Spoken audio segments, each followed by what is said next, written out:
Right, so I thought you'd be impressed with how to change a nude into a landscape. So here I am in my studio.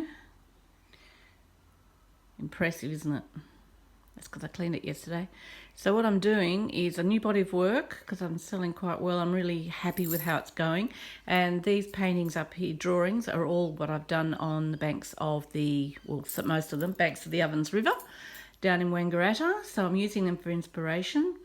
And I've got about 3 paintings on the go at the moment. And then I've got this nude, which I played with the limited palette.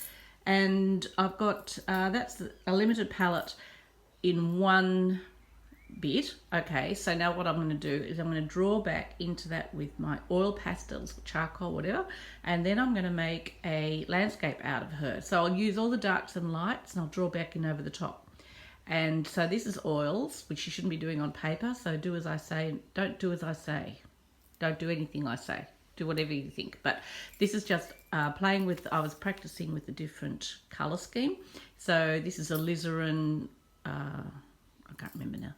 I can let you know. So anyway, I'm going to make her into a landscape.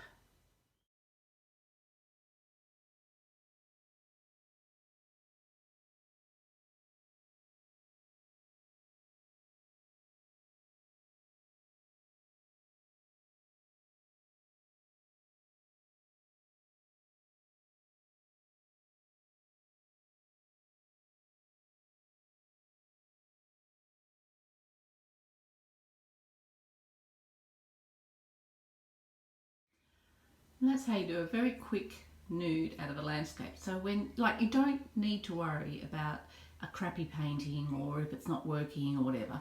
Just think of it as a background, and then with your different mediums, I've used oil, charcoal, oil pastel and normal pastel.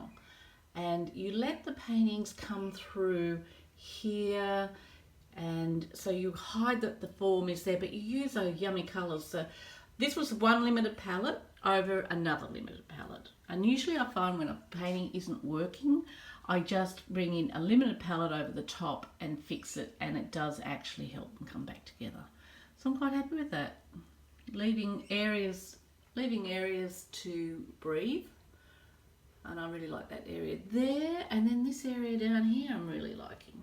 So there we are, her hands have now become whatever, shapes. Don't get bogged down in shapes. And you may have noticed that while I was doing it, I was actually looking away, and I was actually looking away at that. See that there?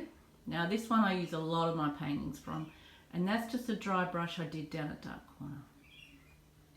So again, always refer to something. Always have something to refer to, whether it be a photo, whether it be drawings, whether it be anything. But you just need something to refer to rather than just do out of your imagination, because your imagination is bloody boring most of the time.